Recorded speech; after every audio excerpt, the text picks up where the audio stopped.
All right, I had on the clip. Let me bring it back to him. What you laughing about? This drama this week, I don't know, man.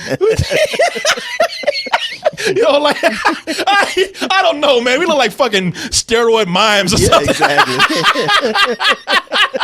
And I ain't gonna lie to you. That does look fucked up now. I'm looking at like, what the fuck was I trying to say? Did you draw this right before we started the show? Actually, yes. Wow. Hey, look at this. We look like commando mimes. I think yours has on like a beret. Sylvester Stallone is back with the rest of the crew for the Expendables. This time what's different, though, is that he's actually admitting, I'm kind of tired of this shit. Yeah, and my boys are kind of old and tired. Yeah, he gets together a crop of new guys to come in because he's telling the old guys, look, we keep doing this, we're going to end up dead. And they were like, well, yeah, that was part of the whole deal, right? Yeah, we know that.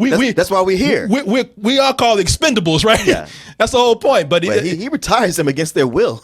Yeah, they're like, man, we living up to our shit just because you scared. Yeah. And pussy out now. Don't put that shit on us. But he's like, no, if I quit, you gotta quit. And so they say, all right, man, fuck it. You know what? You're gonna be an asshole. You're gonna be an asshole about it. Yeah, we'll quit. We're bringing in some new old blood along with some new young blood. And you see some new faces in here. Wesley Snipes, Mel Gibson right here. Kelsey Grammer's even coming at Frazier, getting a piece of the action. Antonio Banderas. Oh, that's right. Antonio Banderas is in this. And like I said, we bring in some new people who not only bring in the guns and the muscle, but they bring in some new skills new skills. like technology. Exactly. Yeah, we don't have to like shoot people all day. We can hack shit now. Yeah, exactly. So the new people that they're bringing in here that we see, Glenn Powell, Victor Ortiz, Ronda Rousey, Kellen Lutz. Ronda Rousey, by the way, she's an MMA fighter. Aren't they all? Ronda Rousey, by the way, I saw her beat the fuck out somebody. She looks like she could. And this could be a good thing or a bad thing, bringing in these new people. I think it's a good thing because it's finally them kind of owning up to the joke. Yeah. And I mean, because with the third one, I mean, that's the joke now. You know, y'all need to sit y'all's asses down for y'all have a heart attack or something. That was a joke of the first one. I did too, but they didn't. Yeah, exactly. Because we on the third one right now. Right. You also bringing in some of the tired cliches that we see with these things all the time. You're going to bring in the new people. They're going to fight with the old people. Grandpa, Junior, I know. Boy, all that's going to be thrown around. It's like, man, mercenaries are not comedy writers at all. Fuck, no. I ain't got no new shit. Along with the rest of the crew, we have the rest of Expendables. We have Dolph Lundgren, Randy Couture, Terry Crews, and of course, Arnold Schwarzenegger's rounding out things right here, who, by the way, I mean, you talk about no new material. Yeah. That motherfucker. They said they just have him cycle through all his old catchphrases. He says get to the chopper about 3 times. Just to make sure that you heard it. And it's one of those deals where you can see, they leave the camera on him long enough where you see him like, get to the chopper. I lied. Oh yeah, I lied. You know the person who ain't in camera's like, yeah, man, come on, shit, let's go. I do like this movie. I do like this movie better than the first one. I fucking hate these Expendables movies. Oh, I know. Every time you come out, you look worn out. I come out mad. And I will say that this one is the best one. They do a lot of things that are good, bringing in that new blood. Yeah. And even bringing in, like, you know, of the old blood, new old blood. Like, I love seeing Wesley Snipes. I was just excited that he was back. Look, Wesley Snipes happy to be in the movie like, oh yeah, I'm here. And you know, it's like out of the old guys, like they're the only two who you actually see do martial arts. Who, Wesley Snipes and Jason Statham. Oh, I forgot to mention Jason Statham, he's been the one that I've always kind of liked out of the whole Expendables crew. Out of all those first two movies, like they're just garbage. The only thing that's not garbage about those movies is the rapport between him and Stallone. I like Wesley Snipes in the movie, and he gets a cool opening scene. He does. He gets a real cool opening scene because after that opening scene right there, they say, all right, now sit your black ass down. You got yours out the way. Because he's done appear in the whole movie a lot.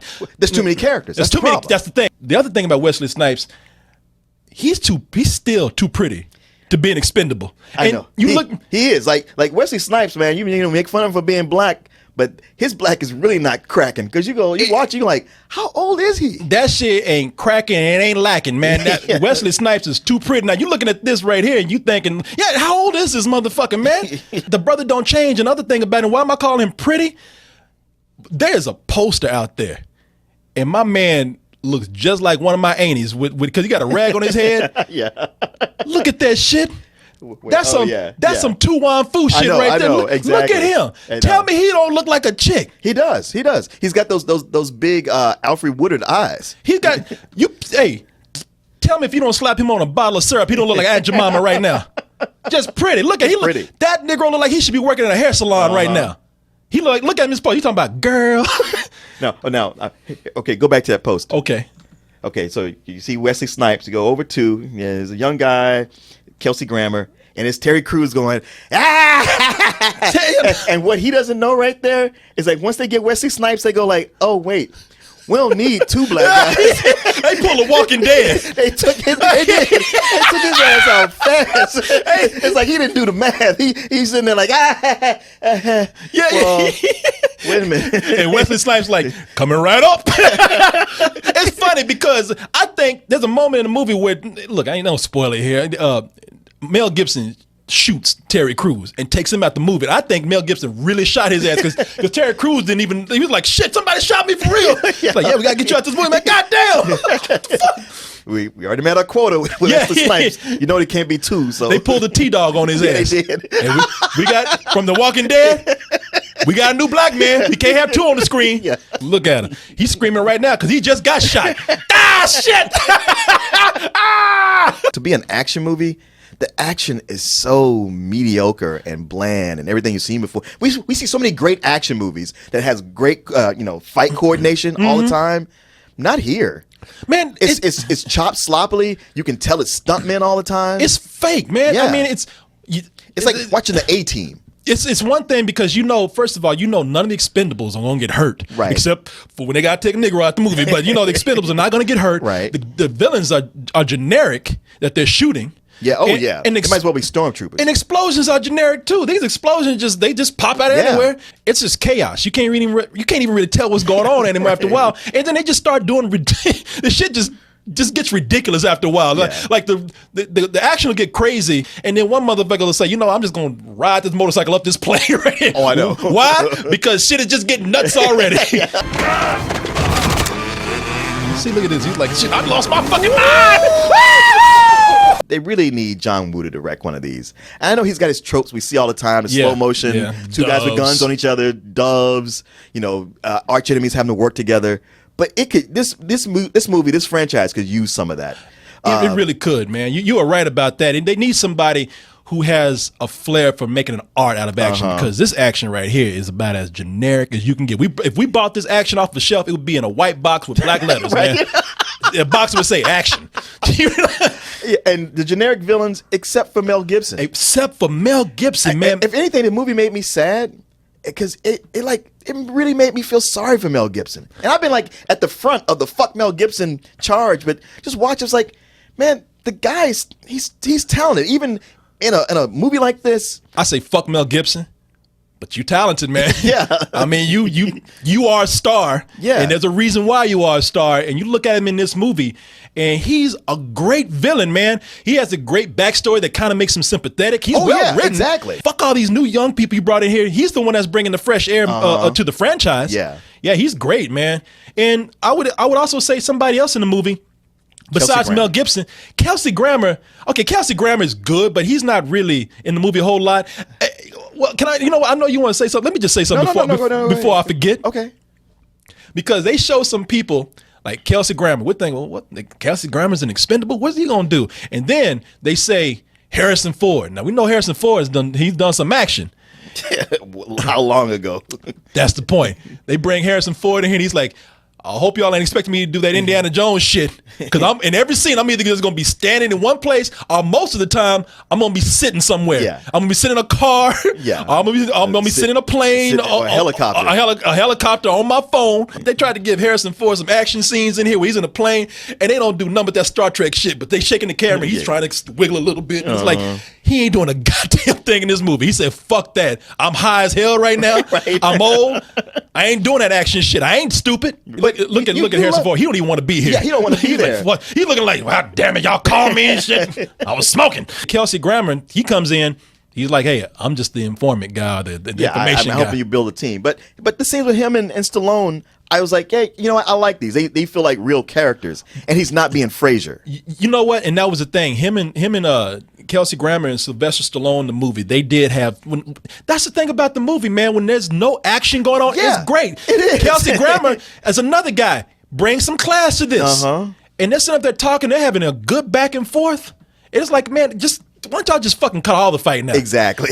Because even when they fighting, there's other things that the movie does. If we want to talk about tropes, like when they're recruiting people, it's one of those things where they go somewhere and they happen to catch one of the people that they're recruiting right when they're in a fight. You know, they go to a bar where all fight just happen to break out. Another person that makes the movie, Antonio Banderas. Man. He showed up like his character is enthusiastic and wants to join the Expendables. I don't even think they wrote that dialogue for him. I think that was just him. He's a great character because they're looking for young people.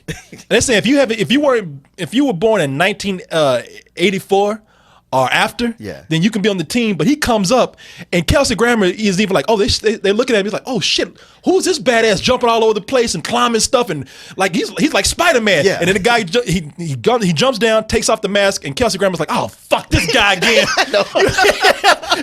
he's like I'm sorry, I wasted your time. Let's get out of here. I had fun with this. I enjoyed the characters. But yeah, they dig into that action shit. So goddamn, what am I gonna do here, Martin? I'm gonna go with a high rental. Yeah, I was gonna say I'm gonna go with a high rental. I don't know if I'm gonna go high rental, but I will say rental because it reminded me like, hey, if it was a movie I was watching on TV, like so many of their movies that they made in the '80s, watch on cable. Yeah, and this is the first one of the Expendables movies. Like, not only is it the best, but I think it's the first one that actually lived up to the premise. Maybe they need to figure out what to do new with it besides bringing in new blood because Sylvester Stallone didn't want to do this no more. Is it just me, or could you not understand what he was saying most of the time?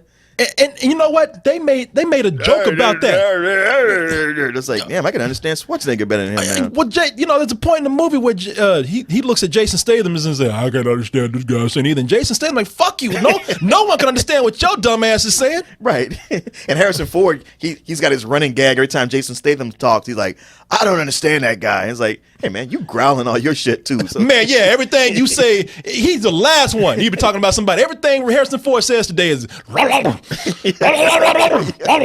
It's like, what? Do you want some kibble or something? Did Timmy fall down the well? Yeah. What is it, Harrison? Who's trapped in the well?